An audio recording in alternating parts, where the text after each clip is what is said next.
And now, uh, Georgiana, let's get to some of the reactions and questions we've been getting about your presentation. Mm-hmm. I have a question actually. You spoke about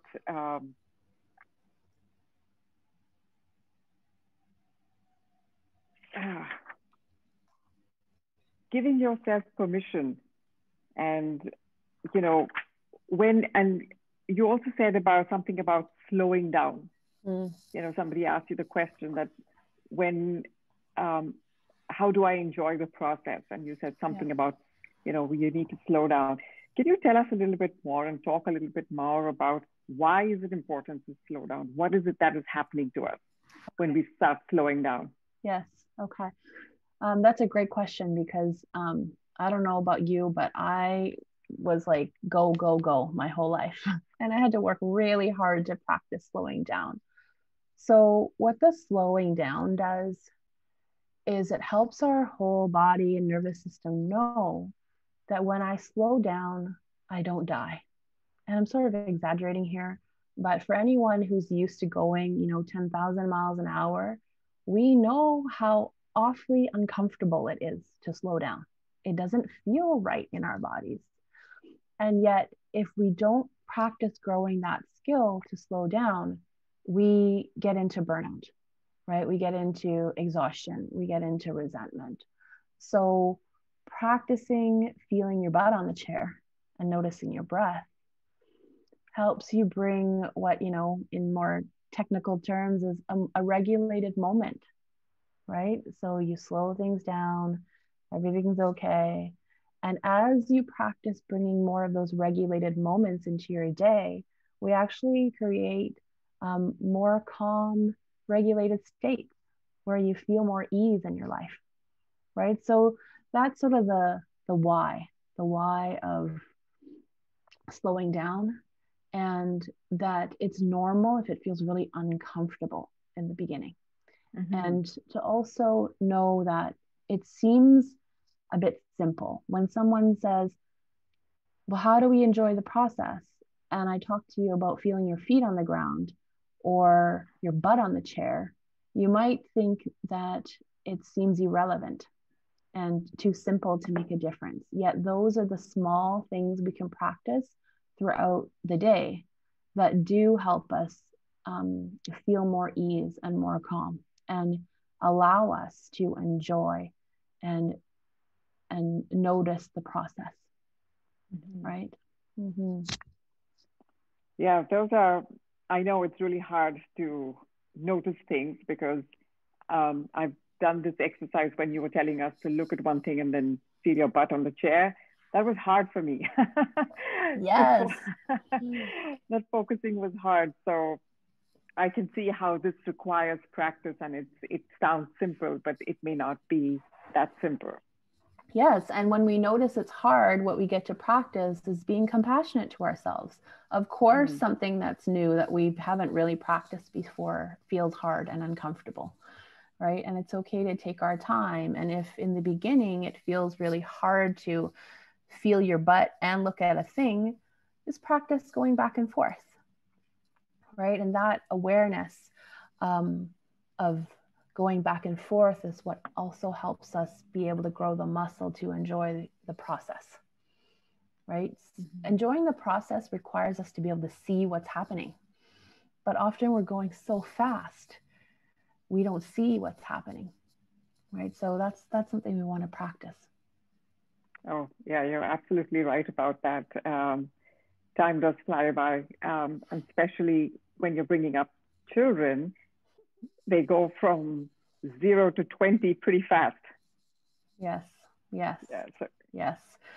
So I want to bring this in, like an example of enjoying the process is when I hug my kids, I pay more attention now to how my hands feel on their body. Mm-hmm. And then as I feel my hands on their body, I notice my inhale and I notice my exhale, and I feel my feet on the ground.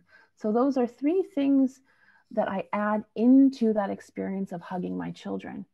And it makes for me that so much more of an enjoyable significant moment that I'm sharing with my kids, right? So those really simple additions of paying attention to where are my hands right now on my son's back, or my feet on the ground, noticing my breath.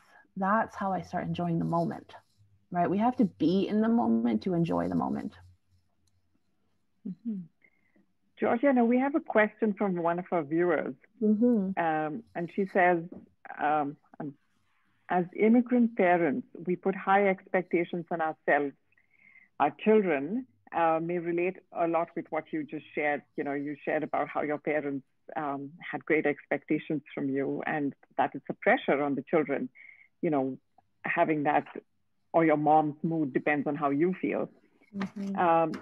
So she says, our children may relate a lot with what Georgianna said about chasing goals and having to be perfect. What would you suggest to change that and keep kids motivated to work their best? Right. Such a beautiful question. Thank you for asking. And, you know, thank you for caring about your child's experience in that way, because it isn't easy being an immigrant parent.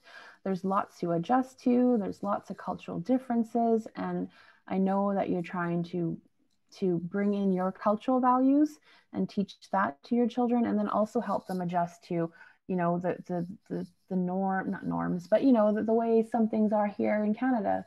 So what I would really suggest is help your child connect to the joy of learning, the joy of creating, the joy of doing.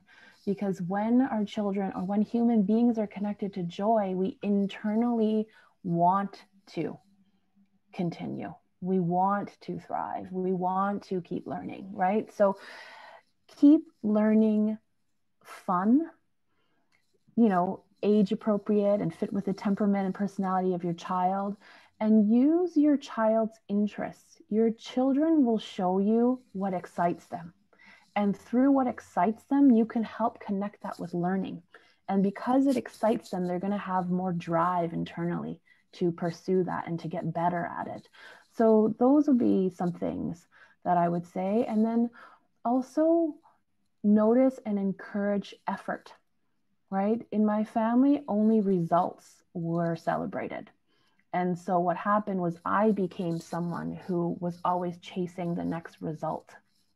So help them notice, like, wow, you're building that thing, you know, like, how does it feel to be able to figure that out, right? And I don't know how old your kids are, so that may not be the language that you use, the wording, but the essence of it is the same, is to help them see what's cool about that process that they're working on.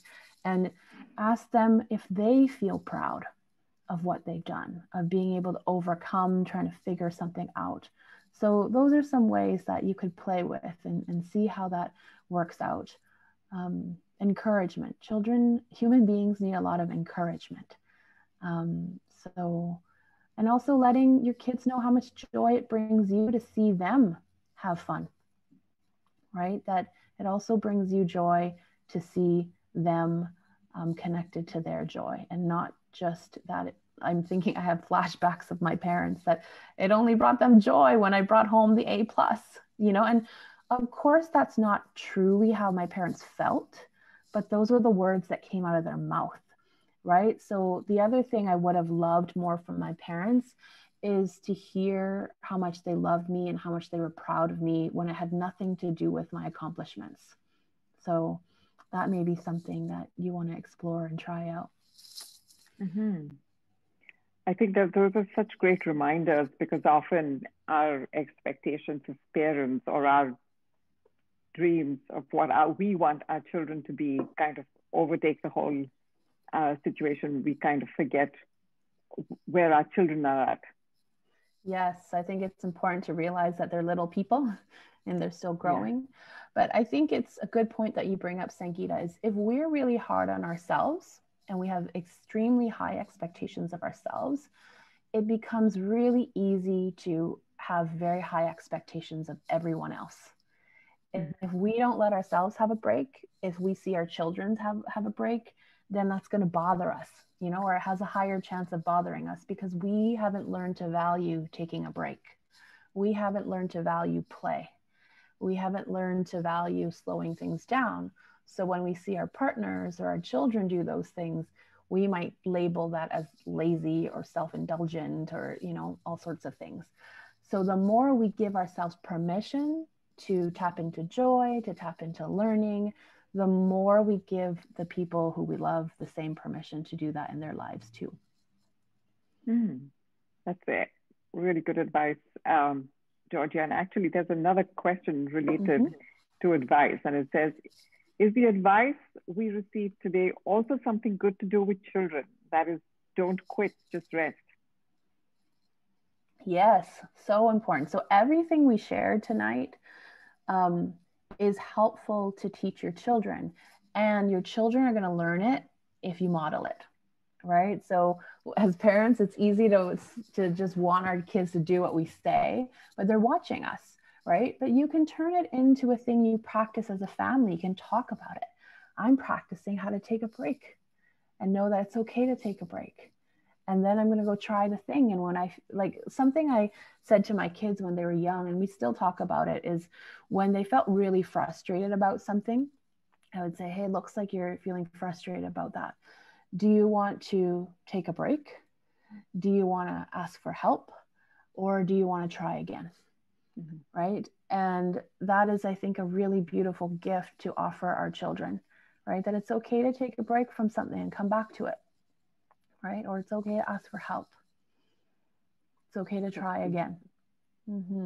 So definitely, I would say everything we talked about is stuff that's valuable for any human being and for any person, even if you don't have children, right? I think the things that we talked about today can really bring more ease and joy into our lives. So that's a great question. We have another question here, and I think there's a lovely compliment in there for you as well. It says, thank you for sharing this with us. What a gift. I feel like I just stumbled upon gold with this talk. Aww, that's lovely. That's so sweet. Thank you. And the person's question is, what are your top 3 book recommendations that have influenced and inspired your journey with self-compassion? That was going to be one of my questions, but that's a great question. And that's great because I've already thought about it, and I gave Vicky, our amazing librarian, a list of books that I would recommend. So if you go to bflgrowscommunity.org, that should be all over the Facebook page and the promotional material as well. If you go there and you look under this talk, I believe there's a sidebar you can click that says resources, and that will have a list of all types of books and articles that I have contributed to that list of things that I've enjoyed. And Vicky has also polled the community and looked for some resources that are helpful. So that's all available to you there. Am I allowed to give a teaser? I think I will. Someone's work who really influenced me was Brené Brown. So The Gifts of Imperfection and Daring Greatly. I mean, every one of her books, but I really believe Daring Greatly and The Gifts of Imperfection are such a great reminder of being kind and gentle to ourselves. Perfect. So just one last question probably for you, Georgianna.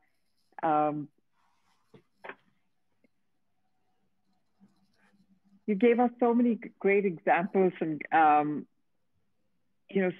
great examples about how we could practice self-compassion, but especially now when we are socially distanced from our friends, people who we usually gather our strength from, loved ones, family members who we can't see. Do you have any advice for that one day? Sometimes parents can get pretty isolated as well, right? And if during this challenging time that we are going through, if we aren't able to reach out, how do we practice self-compassion at such moments? I think being able to say, I feel lonely right now, or whatever it is you feel, right? I feel really isolated right now. It feels really hard. I wish things were different. I'm longing to have connection again with people. No wonder I'm feeling, sad and lonely because I haven't seen my friends in XYZ amount of months. So that self-compassionate talk is important. And I think one thing that's really helped me is I needed to practice noticing what my old patterns were, and then starting to shift into the opposite. What would the opposite of that be, even if it's a baby step? So my old pattern would have been, I feel lonely, I'll just sit with that by myself and distract myself until maybe I feel a bit better. So for me, something I've had to grow and practice is reaching out and telling somebody, hey, if I don't feel lonely, notice what helps you feel better. Like I've asked friends, hey, can you send me some cat videos? Send me something that's going to make me laugh, right? So self-compassion and being kind to ourselves doesn't mean doing it all for yourself. Part of self-compassion and taking care of ourselves also includes knowing when it's time to reach out for help and being able to say, I am not being very kind to myself right now. I can't tap into the self-compassion. I just need some kindness. Do you have any for me right now? Right? Reaching out to other people is a great act of self-compassion, right? To say, I need help. Can you make me dinner? Can you drop me dinner? And I've had to learn that it's very, very hard when you grow up feeling like you got to handle everything yourself. To ask for help is not easy, but I do highly encourage us to practice that, because there are so many people who want to help us. And it's a gift to them to let them help us. Oh, that was a beautiful answer, actually. And it is almost time for us to wrap up, Georgianna. So I really, really want to thank you for being with us. I think this was an extremely powerful and absolutely uplifting session that we've had with you. It's been such a pleasure to have you with us today. Thank you so much, Sangeeta, and for everybody who's worked so hard to organize this. I know a lot of heart was put into this. So thank you, and thank you for inviting me. Thank you to all of you who watched and commented. It's lovely to be able to interact with you in this way. Well, we are going to wrap up now. And just before we leave, a very quick reminder to all our viewers today we will be here again next Thursday, same time, 6:30 p.m., March 11th. We will be here with Michelle Mora. She is a counselor and faculty member of the Neufeld Institute, and she's going to give us some insights about our attraction to screens and what is it that keeps us so attracted and so engaged by them. So we hope all of you can join us next Thursday. And for more information, please go to pflgrowthcommunity.org/PLE2021 for more details. Don't forget to visit your local library. And thank you for being with us today. And we look forward to seeing you next week, same time.